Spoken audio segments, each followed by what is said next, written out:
എൻ്റെ മനസ്സിലൊരു ഉദ്ദേശം അത് നടത്തി തരണം. ഇവിടെ കൊണ്ടുവരണം, ഇവിടെ കൊണ്ടുവരണം, ഇവിടെ കൊണ്ടുവരണം. നടക്കില്ല. ഇവിടെ കൊണ്ടുവന്ന് ഇവിടെ അടിച്ചു വിழுന്ന് കരഞ്ഞ് എങ്കിൽ മാത്രമേ നടക്കൂ. അല്ലാതെ നടക്കില്ല, നടക്കില്ല. ഞാൻ പറയണെന്താണെന്ന്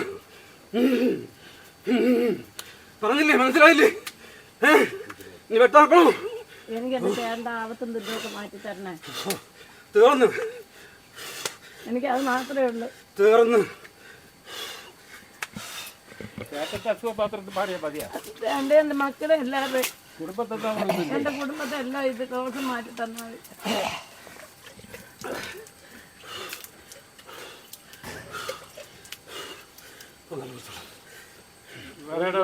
നമസ്കാരം. VMTV ചാനലിലെ എല്ലാ പ്രിയപ്പെട്ട പ്രേക്ഷകർക്കും ഐതിഹ്യമാലയുടെ ഒരു പുതിയ എപ്പിസോഡിലേക്ക് സ്നേഹം നിറഞ്ഞ സ്വാഗതം. ഐതിഹ്യമാലയുടെ ചരിത്രം തേടിയുള്ള ഓരോ ആരാധനാലയങ്ങളുടെ ചരിത്രം തേടിയുള്ള യാത്രയുമായി ഞങ്ങൾ എത്തിയിരിക്കുന്നത് മാങ്കുഴി പുതുവൽ ഭഗവതി ക്ഷേത്രത്തിലാണ്. പുതുവൽ ദേവീക്ഷേത്രം ഒരു കുടുംബക്ഷേത്രമാണ്. എങ്കിൽ പോലും കുടുംബക്ഷേത്രത്തിനുപരി ഇതൊരു നാടിൻ്റെ ക്ഷേത്രമായി മാറിയിരിക്കുന്ന ഒരു സുന്ദരമായിട്ടുള്ളൊരു കാഴ്ച. പൊതുവെ നമുക്കറിയാം, മതിൽക്കെട്ടിനുള്ളിലാണ് പല ക്ഷേത്രങ്ങളും സ്ഥിതി ചെയ്യുന്നത്. എന്നാൽ ഇവിടെ ഒരു വിശാലമായിട്ടുള്ള സുന്ദരമായിട്ടുള്ളൊരു കാടിന് നടുവിലാണ് ഈ ഒരു കുടുംബക്ഷേത്രം സ്ഥിതി ചെയ്യുന്നത്. ഒരുപാട് ഐതിഹ്യങ്ങളും ഒരുപാട് ചരിത്രമുള്ള ഒരു കുടുംബക്ഷേത്രം. ഗണപതിയാണ് ഇവിടുത്തെ ഏറ്റവും പ്രധാനമായിട്ടുള്ള ആരാധനാമൂർത്തിയെങ്കിലും മറ്റു ദേവതകളൊക്കെ ചുറ്റും വസിക്കുന്ന മനോഹരമായിട്ടുള്ളൊരു ക്ഷേത്രം. ഇവിടുത്തെ വിശേഷങ്ങൾ ഇവിടെ ആരംഭിക്കുകയാണ്.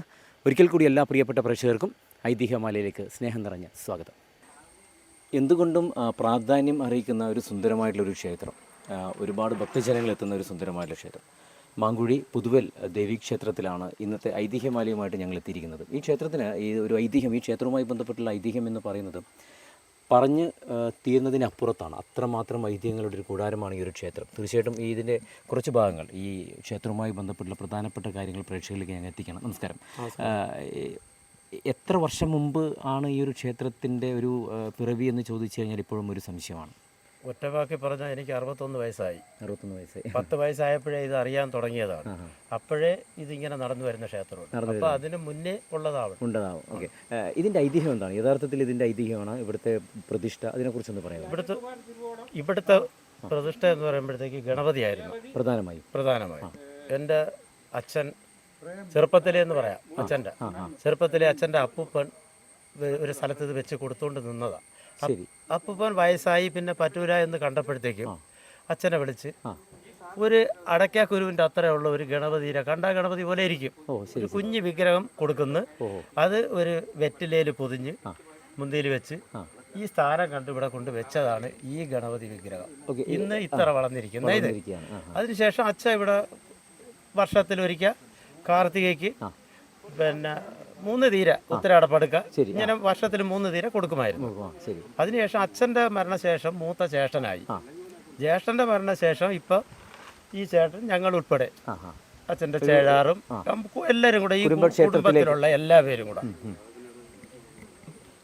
ഈ കുടുംബത്തിലുള്ള എല്ലാവരും കൂടെ ചേർന്ന അച്ഛൻ്റെ അമ്മേരെയും അതേപോലെ അവരുടെ ചേടാറും സഹോദരങ്ങളും മക്കളും എല്ലാവരും കൂടെ, ഈ കുടുംബത്തിൽപ്പെട്ട എല്ലാവരും കൂടെ ഞങ്ങളിപ്പോൾ ഇതിങ്ങനെ നടത്തി വരുന്നത്. ഈ പ്രധാനപ്പെട്ട ഒരു പ്രതിഷ്ഠ എന്ന് പറയുന്നത് ഗണപതിയാണ്. ബാക്കിയുള്ളത് ദേവി ഭദ്രകാളി, പിന്നെ വനദുർഗ, പിന്നെ ഗണപതി, ബ്രഹ്മരക്ഷസ്, പിന്നെ കുറെ ഉപദേവന്മാരുണ്ട്. ആഞ്ജനേയ സ്വാമി അടക്കമുണ്ട്. അത് നമ്മൾ ദേവജനം കൊണ്ടുവന്ന് ഈ ക്ഷേത്രത്തിൽ വെച്ച് ദേവപ്രശ്നം വെച്ചപ്പോഴത്തേക്കാണ് ഹനുമാൻ സ്വാമിക്ക് ഇതിനകത്ത് തന്നെ കൊടുക്കണം എന്ന് പറഞ്ഞു. അത് മെയിനായിട്ട് ഹനുമാൻ പ്രധാനപ്പെട്ട ഒരാളായിട്ട് തന്നെ നിർത്തണം. പിന്നെ നാഗര്, ഇതിനും പുറമെ വർഷത്തിലൊരിക്കൽ ഗുരുസിയുണ്ട് ഇവിടെ എല്ലാ വർഷവും. അത് ഏത് മാസമാണ് വരുന്നത്? മലയാള മാസം അത് മീനമാസത്തിലാണ്. ഇങ്ങനെ ആദ്യത്തെ വെള്ളി അല്ലെങ്കിൽ 2ാം വെള്ളി ഇങ്ങനെയാണ് ചെയ്യുന്നത്. പൊതുവെ വന്നപ്പോൾ കേട്ടു ഇവിടെ ഒരു എല്ലാ ദിവസവും ഒരു രീതിയിലുള്ള പൂജകൾ നടക്കുന്നില്ല, പക്ഷേ മലയാള മാസം 2ാം ഞായറാഴ്ച ദിവസമാണ് ഇവിടുത്തെ പൂജകളൊക്കെ നടക്കുന്നത്. എന്തൊക്കെ പൂജകൾ എന്ന് പറയുന്നത്? നേരത്തെ അത്ഭുതപ്പെടുത്തിയൊരു കാര്യം എന്ന് പറയുന്നത്, ഭക്തർ ഒരുപാട് പേര് വന്നിട്ട് ഇവിടെ പ്രാർത്ഥിച്ചതിൻ്റെ ഫലമായിട്ട് അവർക്ക് ജീവിതത്തിൽ ഒരുപാട് മാറ്റങ്ങൾ വന്നിട്ടുണ്ട്. പ്രത്യേകിച്ചും കുട്ടികളില്ലാത്തവർക്ക് കുട്ടികളായി. ജീവിതമായി ഏറ്റവും പ്രധാനം പറഞ്ഞിരിക്കുന്ന കാര്യമുണ്ട്, ഒരു ഭ്രാന്ത് എന്ന് പറയുന്ന സംഭവം പോലും ഇവിടുന്ന് മാറി ഒരു ചരിത്രമുണ്ടെന്ന് പറയുന്നത്. തീർച്ചയായിട്ടും. അതിനെക്കുറിച്ചൊന്ന് പറയാമോ? അതിനെക്കുറിച്ച് ഇത് നടത്തുന്ന ഞങ്ങൾ തന്നെ പറയാതെ പുറത്തുള്ള ഒരാൾ വേണം ഇത് പറയാനുള്ളത്. പക്ഷേ എങ്കിലും അത് എൻ്റെ കുട്ടിക്കാലം തൊട്ടേ ഇങ്ങനെ നടന്നു വരികയാണ്. ഇവിടെ വന്ന് സങ്കടപ്പെട്ട് ഒരു കാര്യം വന്ന് ആവശ്യപ്പെട്ടിട്ടുള്ളവർക്ക് ഇന്നും ഒന്നും നടക്കാതെ ഇരുന്നിട്ടില്ല.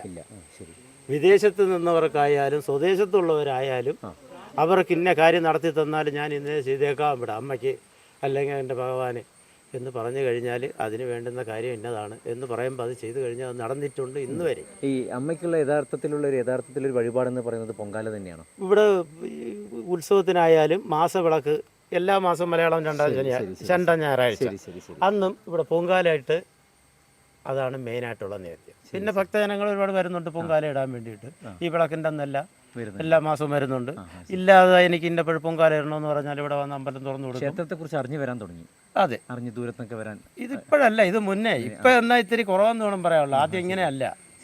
ദൂര സ്ഥലങ്ങളിൽ നിന്ന് എല്ലാവരും അറിഞ്ഞു വരും കാര്യങ്ങളെല്ലാം. അത് ഇങ്ങനെ മുന്നേ കാരണവന്മാരെ സമയത്തൊക്കെ ഇപ്പം നമ്മളെല്ലാം ഇളം തലമുറകളല്ലേ. എന്നാലും മറ്റുള്ള സമയം നമുക്ക് ഇവിടെ ഒന്ന് പ്രാർത്ഥിക്കാനുള്ള സൗകര്യങ്ങളൊക്കെ ഉണ്ട്. നമ്മൾ ഇത് തുറന്നു കൊടുക്കത്തില്ല. വെളിയിൽ വിളക്ക് കത്തിച്ച് പ്രാർത്ഥിച്ചിട്ട് പോവാം. എന്നും വേണമെങ്കിലും ചെയ്യാൻ പറ്റും അല്ലേ?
ഉണ്ടോ എവിടെ പോകണമെങ്കിലും പോയി നോക്കാം.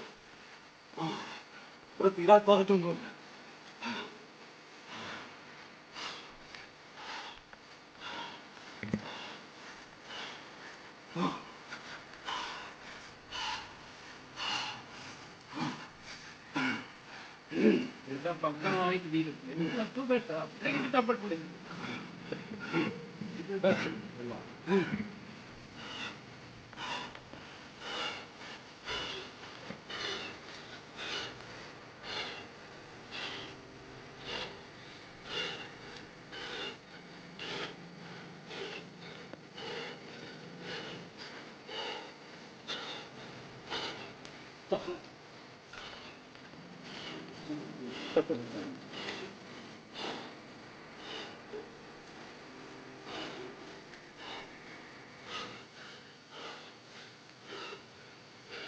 എൻ്റെ മനസ്സിലൊരു ഉദ്ദേശം അതാണ് നടത്തിയതാണ്.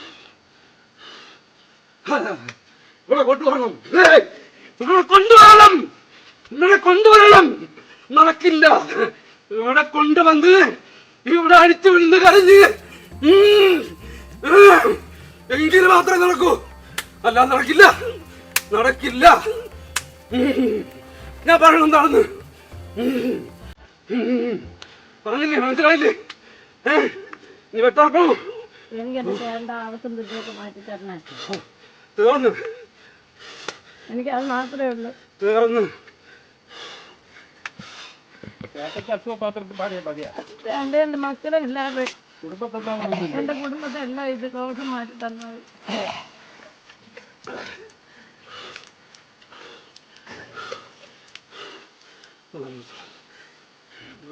പാങ്കൊടി പുതുവൽ ദേവീക്ഷേത്രത്തിൻ്റെ ഐതിഹ്യങ്ങളും പ്രത്യേകതകളുമാണ് ഐതിഹ്യമാല എന്ന് പറയുന്ന പ്രോഗ്രാമിലൂടെ ഞങ്ങളിപ്പോൾ പ്രേക്ഷകരിലേക്ക് എത്തിച്ചുകൊണ്ടിരിക്കുന്നത്. നേരത്തെ പറഞ്ഞതുപോലെ തന്നെ ഇവിടെ വിളിച്ചാൽ വിളിപ്പുറത്തെത്തുന്ന ഭഗവാൻ അത് തന്നെയായിരിക്കാം ചിലപ്പോൾ ഒരു കുടുംബക്ഷേത്രമാണെങ്കിലും അതിലുപരി ഒരു നാടിൻ്റെ അല്ലെങ്കിൽ ഒരു നാടിൻ്റെ ഐശ്വര്യവും അതുപോലെ തന്നെ ഒരു സമ്പത്തും ആഘോഷത്തിലെല്ലാം അല്ലെങ്കിൽ എല്ലാവർക്കും പൂർണ്ണമായിട്ടും വിശ്വാസമുള്ളൊരു ക്ഷേത്രമായി മാറിയിരിക്കുകയാണ് പുതുവൽ ഭഗവതി ക്ഷേത്രം. ഇന്ന് ഇവിടെ എത്തിയിരിക്കുന്ന ഈ ഒരു ക്ഷേത്രവുമായി ബന്ധപ്പെട്ടുള്ള അല്ലെങ്കിൽ കുടുംബക്കാരാണ് ഇവർ വന്നിരിക്കുന്നത്. കൊല്ലത്തു നിന്നാണ് എല്ലാവരും വന്നിരിക്കുന്നത്. എത്ര മണിക്ക് എത്തി ഇവിടെ? ഞങ്ങൾ 6 മണിയായപ്പോൾ 6 മണിക്ക് എത്തി. യഥാർത്ഥത്തിൽ എപ്പോഴും പ്രാർത്ഥന നമ്മുടെ ഈ കൊല്ലം ജില്ലയ്ക്ക് പ്രത്യേകിച്ചും പ്രാർത്ഥനയിൽ അല്പം കൂടുതൽ വിശ്വാസങ്ങളുടെ ഒരു സ്ഥലമാണ് കൊല്ലം എന്ന് പറയുന്നത്. എപ്പോഴെങ്കിലും നിങ്ങളുടെ ഒരു കുടുംബ ക്ഷേത്രമാണ് എങ്കിൽ പോലും വിശ്വാസത്തിന് എപ്പോഴും മുൻതൂക്കം നൽകുന്നവരാണ് കൊല്ലം ജില്ല. ഓരോ കുടുംബങ്ങൾക്കും അവരുടേതായിട്ടുള്ള കുടുംബക്ഷേത്രങ്ങളും ആരാധനാമൂർത്തികളൊക്കെ ഉണ്ട്. പറഞ്ഞു ഇവിടെ ഒരുപാട് ഐതിഹ്യങ്ങൾ ഒളിഞ്ഞു കിടക്കുന്ന ഒരു ക്ഷേത്രമാണ്. എപ്പോഴെങ്കിലും ജീവിതത്തിൽ വന്ന മാറ്റം അല്ലെങ്കിൽ കുടുംബക്ഷേത്രവുമായി ബന്ധപ്പെട്ട് പ്രവർത്തനം തുടങ്ങി ഇവിടെ വന്ന് പ്രാർത്ഥിക്കാൻ തുടങ്ങിയതിന് ശേഷം ജീവിതത്തിൽ വന്ന എന്തെങ്കിലും രീതിയിലുള്ള മാറ്റങ്ങളുണ്ടോ താങ്കൾക്ക്? ഒരുപാട് മാറ്റങ്ങളുണ്ട്.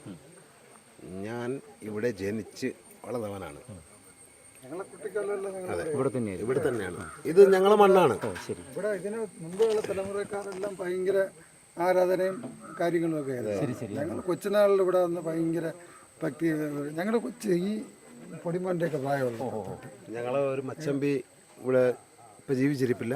മച്ചമ്പിയാണ് ഇതെല്ലാം നോക്കി നടത്തിക്കൊണ്ടിരുന്നത്. മച്ചമ്പി ഇപ്പം മരണപ്പെട്ടു പോയി.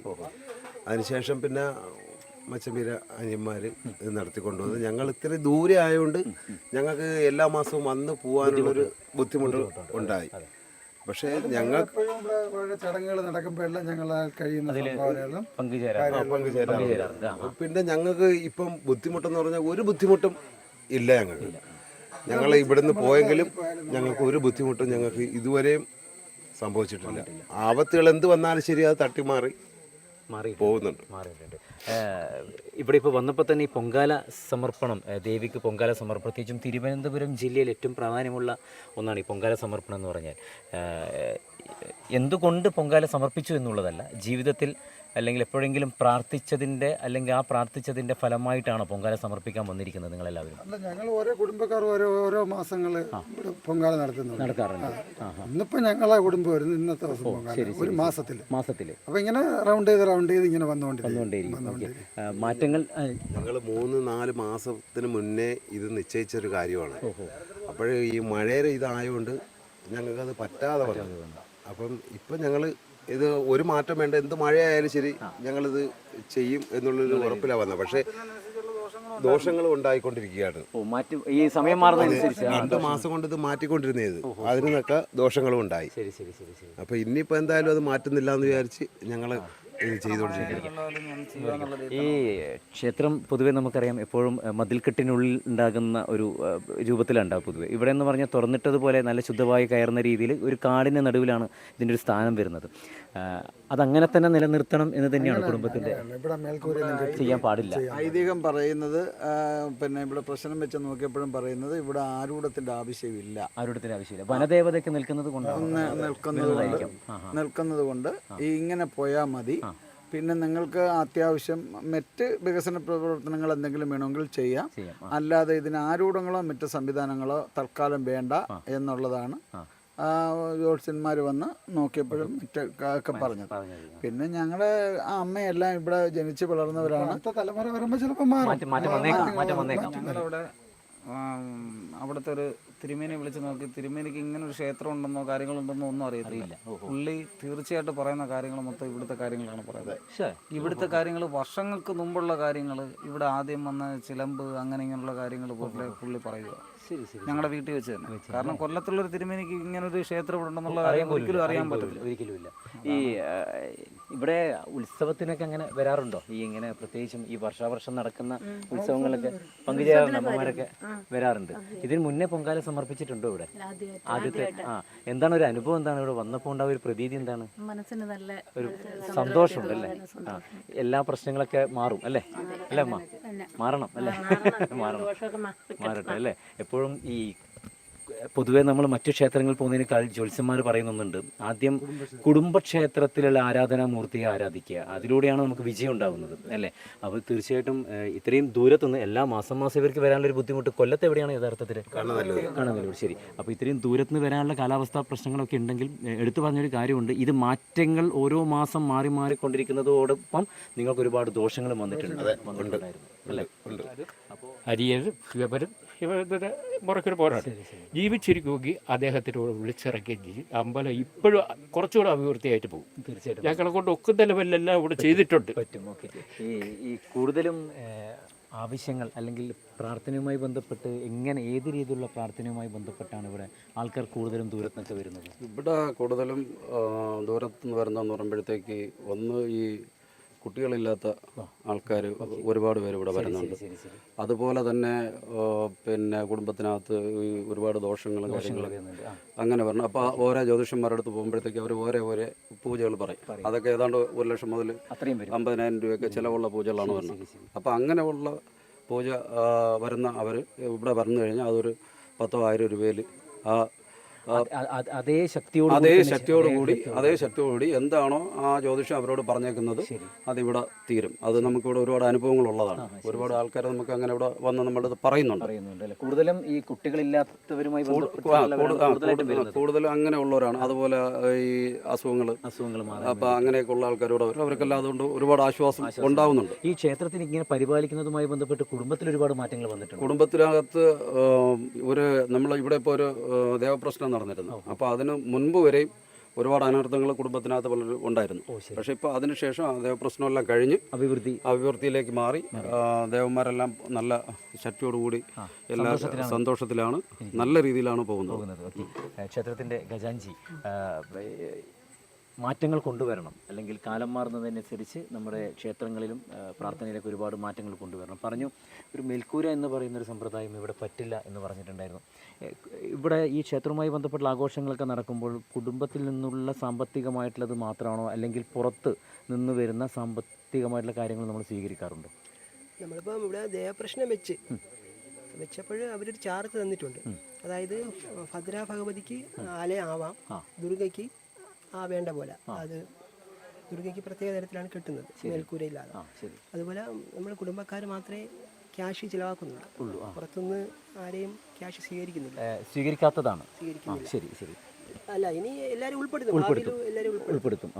അതുപോലെ ഇവിടുത്തെ ജയപ്രശ്നം നടന്നപ്പോൾ ഈ ജ്യോത്സ്യം പറഞ്ഞത് ഈ 4 അമ്പലങ്ങളിൽ കാണുന്നതിനേക്കാളും ചൈതന്യം ഇവിടെ കാണുന്നുണ്ടെന്നാണ്. അവർ ഒരു 4 അമ്പലത്തിൽ ദേവപ്രശ്നം വെച്ചായിരുന്നു ഒരു മാസം മുമ്പ്.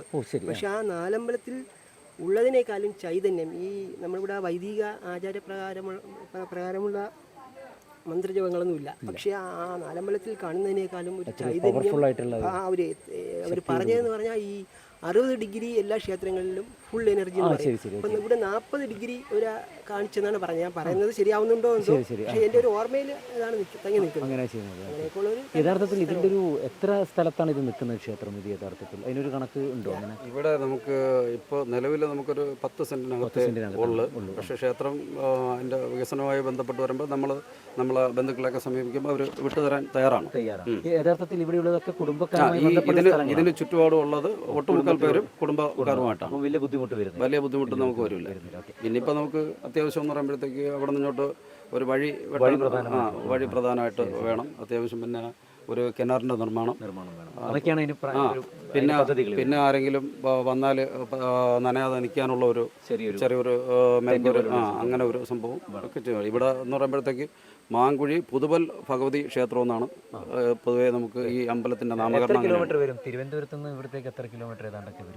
തിരുവനന്തപുരത്ത് നിന്ന് എത്ര കിലോമീറ്റർ വരുമെന്ന് എനിക്ക് കൃത്യമായി പറഞ്ഞുതരാൻ എനിക്ക് അറിഞ്ഞൂടാ. 37 കിലോമീറ്ററോളം വരും. 37 അങ്ങനെയാണ് വരുന്നത്. ഏതാണ്ട് 37 കിലോമീറ്ററിനുള്ളിൽ വരും അല്ലേ? ശരി. ഓക്കെ 40 കിലോമീറ്ററാണ് യഥാർത്ഥത്തിൽ തിരുവനന്തപുരം ജില്ലയിൽ നിന്നും ഈ ഒരു സ്ഥലത്തേക്ക് എത്താൻ വേണ്ടി 40 കിലോമീറ്ററാണ് വരുന്നത്. അതാ പറഞ്ഞ നേരെ ദൂരത്ത് പോയ നിരവധി ആൾക്കാരാണ് ആ ഒരു പ്രാർത്ഥനയുമായി. മാങ്കുഴി പുതുവൽ ദേവി ക്ഷേത്രത്തിലെ വിശേഷങ്ങളും ചരിത്രങ്ങളും ഐതിഹ്യങ്ങളുമാണ് ഐതിഹ്യമാല എന്ന പ്രോഗ്രാമിലൂടെ VMTV ചാനലിലൂടെ പ്രേക്ഷകരെല്ലാവരും കണ്ടത്. ഇതുപോലെ നമ്മുടെ യാത്ര എന്ന് പറയുന്നത് നാട്ടിൻപുറങ്ങളിലുള്ള നമ്മുടെ കുടുംബക്ഷേത്രമായിക്കോട്ടെ അല്ലെങ്കിൽ പൊതുവായിട്ടുള്ള ക്ഷേത്രമായിക്കോട്ടെ ഈ ക്ഷേത്രങ്ങളുടെയൊക്കെ ഐതിഹ്യങ്ങൾ പ്രേക്ഷകരിലേക്ക് എത്തിക്കുക എന്നുള്ളൊരു ലക്ഷ്യത്തോടു കൂടിയാണ് ഞങ്ങളുടെ യാത്ര തുടർന്നിരിക്കുന്നത്. തീർച്ചയായിട്ടും നിങ്ങളുടെ നാട്ടിൻപുറത്തിലും അല്ലെങ്കിൽ നിങ്ങളുടെ അടുത്ത് ഇതുപോലെ സുന്ദരമായുള്ള ക്ഷേത്രങ്ങൾ ഐതിഹ്യങ്ങൾ നിറഞ്ഞു നിൽക്കുന്ന ക്ഷേത്രങ്ങളുണ്ടെങ്കിൽ തീർച്ചയായിട്ടും ഞങ്ങളെ കോൺടാക്റ്റ് ചെയ്യാം. അതോടൊപ്പം തന്നെ ഒരു പ്രധാനപ്പെട്ട കാര്യം കൂടി പ്രേക്ഷകരിലേക്ക് ഞങ്ങൾ എത്തിക്കണം. നമുക്കറിയാം ഇനിയുള്ള ദിനങ്ങൾ, ഓണം തുടങ്ങി ഇനിയുള്ള ദിനങ്ങൾ എന്ന് പറയുന്നത് മലയാളികളുടെ ആഘോഷമാണ്, ഉത്സവ കാലഘട്ടമാണ്, ഒരു സ്നേഹത്തിൻ്റെയും കൂട്ടായ്മയുടെയും ദിനങ്ങളാണ്. എപ്പോഴും ക്ഷേത്ര ആഘോഷങ്ങളുമായി ബന്ധപ്പെട്ട് ഉത്സവങ്ങളുമായി ബന്ധപ്പെട്ട് ഒരുപാട് മനസ്സുകൾ ഒരുമിച്ച് ഒരു സ്ഥലത്തെത്തുന്ന ഒരു സുന്ദരമായിട്ടുള്ള കാഴ്ചകൾ നമ്മൾ പൊതുവെ കാണാറുണ്ട്. എപ്പോഴെങ്കിലും എല്ലാവരെയും ഒരുമിച്ച് എൻ്റർടൈൻമെൻറ്റ് ചെയ്യിപ്പിക്കാൻ പാകത്തിലുള്ള ഒരുപാട് പ്രോഗ്രാമുകൾ നമ്മൾ വേദികളിൽ കണ്ടിട്ടുണ്ട്. അങ്ങനെ പറയുമ്പോൾ തിരുവനന്തപുരത്തുള്ള ഏറ്റവും പ്രധാനപ്പെട്ടിട്ടുള്ള ഒരു ടീം, ഒരു മെഗാ ഷോ ടീമാണ്, അല്ലെങ്കിൽ ഒരുപാട് താരങ്ങളെ വാർത്തെടുത്ത ഒരു സുന്ദരമായിട്ടൊരു ടീമാണ് ടീം സൊനാറ്റ തിരുവനന്തപുരം. ജിനു കോട്ടയം, അനീഷ് കാവിൽ, ഈ 2 പേരെ അണിനിരത്തിക്കൊണ്ട് VMTV ചാനൽ പ്രേക്ഷകരിലേക്ക് വേദികളിലേക്ക് എത്തിക്കുകയാണ് ടീം സൊനാറ്റ തിരുവനന്തപുരത്തിൻ്റെ മെഗാ ഷോ. അപ്പോൾ ഒരു 2.5 മണിക്കൂർ ആഘോഷിക്കാൻ വേണ്ടി, ഒരുമിച്ചിരുന്ന് സന്തോഷിക്കാൻ വേണ്ടി, മനസ്സൊക്കെ ഫുൾ ക്ലിയർ ആക്കിയിട്ട് ഹാപ്പിയായിട്ടും നമുക്ക് തീർച്ചയായിട്ടും മടങ്ങാൻ പറ്റും. നമുക്കറിയാം ഇപ്പോൾ ചാനലുകളിൽ ബമ്പർ രാജാക്കന്മാർ അവരാണ് ജിനു കോട്ടയം, അനീഷ് കാവിൽ. ഇവർ 2 പേരുമാണ് ടീം സൊനാറ്റയുടെ ഏറ്റവും പ്രധാനപ്പെട്ട താരങ്ങൾ എന്ന് പറയുന്നത്. മറ്റ് പല ചാനലുകളിലൂടെ നമുക്ക് പരിചയമുള്ള ഒരുപാട് താരങ്ങൾ, ശ്യാമാങ്ങാടിനെ പോലെയുള്ള ഒരുപാട് താരങ്ങൾ വരുന്ന ഒരു മെഗാ ഷോ, ബമ്പർ രാജ നമ്പർ 1 സ്റ്റേജ് ഷോ ആണ് പ്രേക്ഷകരിലേക്ക് ടീം സൊനാറ്റയായിട്ട് വരുന്നത്. അപ്പോൾ നിങ്ങളുടെ ക്ഷേത്രങ്ങളിലും അല്ലെങ്കിൽ നിങ്ങളുടെ ആഘോഷ നിമിഷങ്ങളിൽ ഞങ്ങളെ തീർച്ചയായിട്ടും ആ വേദിയിൽ എത്തിക്കണമെങ്കിൽ സ്ക്രീനിൽ ഒരു കോൺടാക്റ്റ് നമ്പർ ഉണ്ട്. ഈ നമ്പറിലേക്ക് കോൺടാക്റ്റ് ചെയ്യാം. തീർച്ചയായിട്ടും നിങ്ങളെ ചിരിപ്പിക്കാൻ, നിങ്ങളെ രസിപ്പിക്കാൻ, നിങ്ങളുടെ ആഘോഷത്തിൽ പങ്കുചേരാൻ ഞങ്ങൾ വരുന്നതാണ്. ശരി, എന്തായാലും കോൺടാക്റ്റ് ചെയ്യുക. എല്ലാവരും കോൺടാക്റ്റ് ചെയ്യുമെന്ന പ്രതീക്ഷയോടുകൂടി ഇന്ന് ഈ ഒരു യാത്ര ഇവിടെ അവസാനിക്കുകയാണ്. അടുത്ത എപ്പിസോഡിൽ പുതിയൊരു സ്ഥലത്ത് അല്ലെങ്കിൽ പുതിയ ഐതിഹ്യങ്ങൾ തേടിയിട്ടുള്ള ഐതിഹ്യമാലയുമായിട്ട് ഞങ്ങൾ വരും. നന്ദി, നമസ്കാരം.